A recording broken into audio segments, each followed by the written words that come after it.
Have you ever been to OPM's website looking for information? Did you get lost in the rabbit hole? I'm not knocking their site. It's actually very helpful, but it is dense with information. But you really only get facts. You don't get considerations or how you should be thinking about your benefits as it relates to your overall financial well-being. People just don't have time to sort through OPM's entire website. So we thought, why not create a guide that covers some of the most important and relevant information as it relates to FEHB, FEGLI, Federal Long-Term Care, FEDVIP, and so forth. Plus, at the end of this video, I'm gonna cover how you can get a free copy of our annual open season guide straight to your email. So this year, open season is from November 14th to December 12th. And of course, prices are going up. The overall average price increase for 2023 is about 7.2%. And even if you've been a Fed for a while, you still need to make sure you have the best plan for your specific needs. These plans change over time. Your life changes, your health changes, your finances change.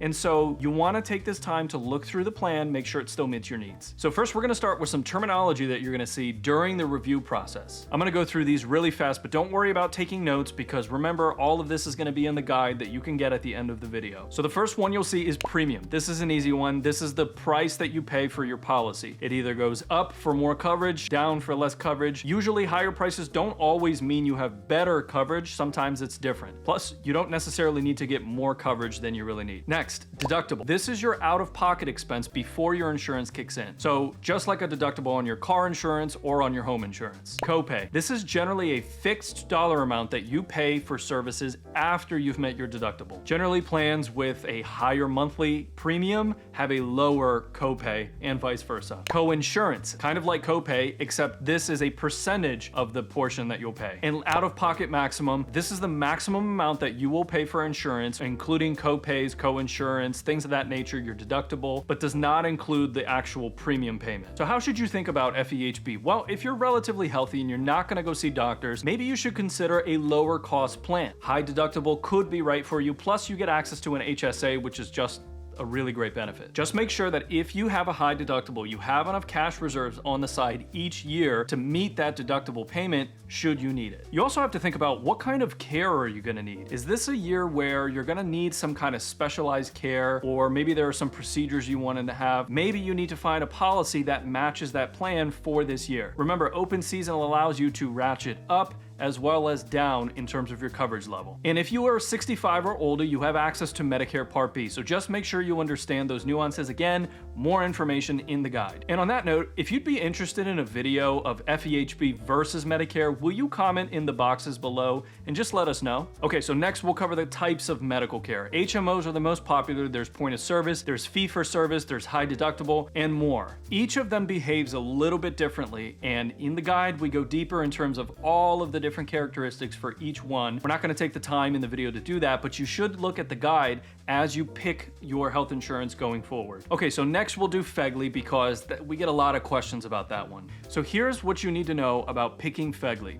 If you were to die tomorrow, how much less would your surviving family earn if you're gone? Well, if you're working, you're obviously not earning a salary, so it could be your income for however many years you still were working. If you're retired, your entire pension could be gone if you didn't elect a survivorship benefit, or half of your FERS pension will be gone, as well as one of your social securities. The difference between the income that you would have earned if you were alive is called a life insurance gap. And you either do or don't have enough assets saved by the time you die to cover that gap. There are several parts to FEGLI, but let's talk philosophically for 1 second. The primary purpose of life insurance should be income replacement. Life insurance is often used as a solution for a lot of different problems, but just understand its primary purpose, as it relates to FEGLI in particular, is income replacement. When you're working, you should consider getting as much FEGLI as is possible, especially if you have a family that you'd be leaving behind. Just make sure you're not reducing your TSP contributions to afford FEGLI. And if you're retired or retiring, then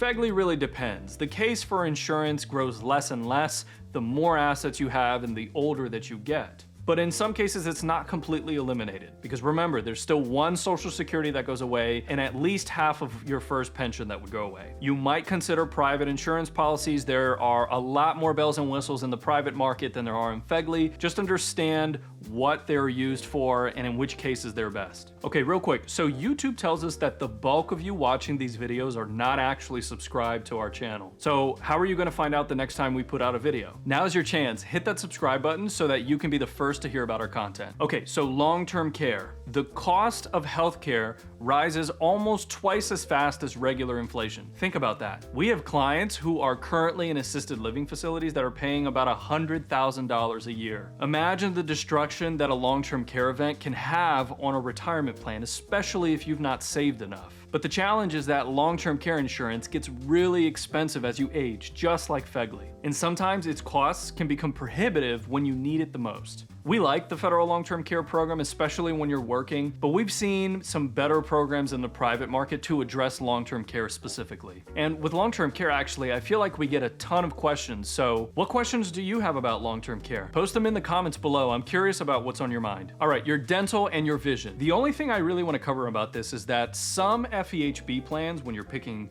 health insurance, actually have some dental and vision coverage, but you should not be considering FEHB plans based on those coverages. FEDVIP is the dedicated vision and dental program. There are much fewer choices to have to sift through in FEDVIP than there are in FEHB. So just look through those, make sure you're getting the coverage that you need. All right, and as promised, I hope you're as excited about this as we are. You can get our free guide by sending an email that says annual guide to info@RMG Advisors, and one of our team members would be happy to send that to you. And remember how I said the average cost increase is somewhere around 7.2%? Well, Social Security cost of living adjustment is increasing the amount by 8.7%. So you might actually consider taking your Social Security benefit already. And this video on the screen right here talks about the reasons you might want to do that. So make sure you check that out. Until next time, stay wise and stay wealthy.